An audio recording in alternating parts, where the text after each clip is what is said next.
بسم اللہ الرحمن الرحیم۔ السلام علیکم دوستو، آج میں آپ کو حضرت نوح علیہ السلام کا واقعہ بتاؤں گی۔ اللہ تعالیٰ نے انسان کو تخلیق فرمایا اور اس کی ہدایات کے لیے انبیاء اور رسولوں کو بھیجنے کا سلسلہ شروع کیا۔ سب سے پہلے نبی حضرت آدم علیہ السلام اور آخری نبی خاتم النبیین حضرت محمد مصطفیٰ صلی اللہ علیہ وسلم ہیں۔ انہی انبیاء علیہ السلام میں سے ایک حضرت نوح علیہ السلام ہیں۔ آپ نے اپنی قوم کو تقریباً 950 سال حق کی تبلیغ کی، لیکن اتنی طویل مدت اور کوشش کے باوجود صرف 40 عورتیں اور 40 مرد ایمان کی دولت سے مشرف ہو سکے۔ حضرت نوح علیہ السلام ہر روز پہاڑ پر چڑھ کر مخلوق خدا کو دعوت حق دیتے اور پکار کر کہتے، لا الہ الا اللہ وانا رسول اللہ۔ آپ کی یہ پکار اللہ تعالیٰ کے حکم سے مشرق و مغرب تک پہنچ جاتی۔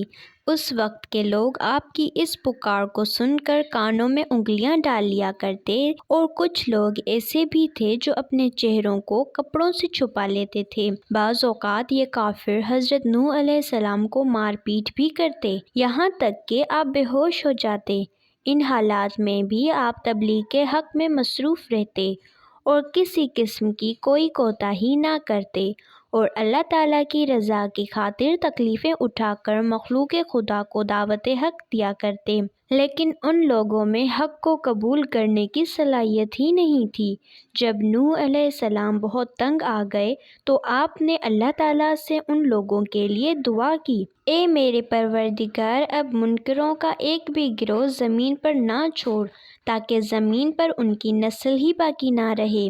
اس دعا کے بعد حضرت جبرائیل علیہ السلام تشریف لائے اور فرمایا کہ اے نوح، اللہ تعالیٰ کا حکم ہے کہ اس درخت سے ایک کشتی بناؤ۔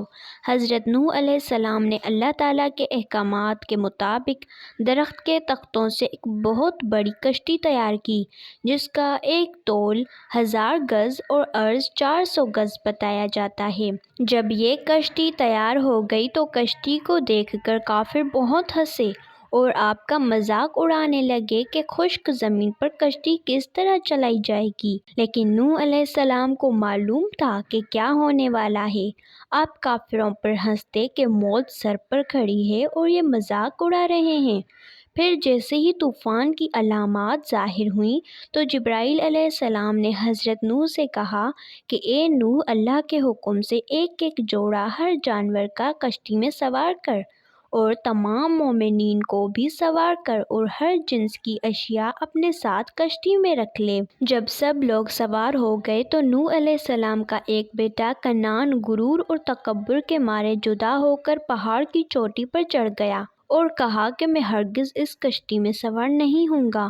نوح علیہ السلام کی کوشش کے باوجود اس نے کشتی میں سوار ہونے سے انکار کر دیا۔ نوح علیہ السلام نے اپنے بیٹے کے لیے دعا کی، لیکن اللہ تعالیٰ نے ارشاد فرمایا، اے نوح، وہ تمہارے گھر والوں میں نہیں، بے شک اس کے کام بڑے نالائق ہیں۔ اس کے بعد طوفان کی ابتدا ہوئی۔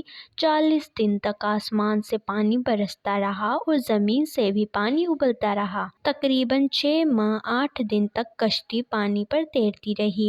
اس مدت کے بعد کشتی جودھی پہاڑ پر ٹھہری۔ اس طرح اللہ تعالیٰ نے 40 مرد اور 40 عورتوں پر مشتمل قوم کو جودھی پہاڑ پر آباد کیا اور ان سے نسل پھیلنے لگی۔ تو دوستو، یہ تھا حضرت نوح علیہ السلام کا واقعہ۔ ملتے ہیں ایک دوسرے خوبصورت واقعے کے ساتھ، جب تک کے لیے اللہ حافظ۔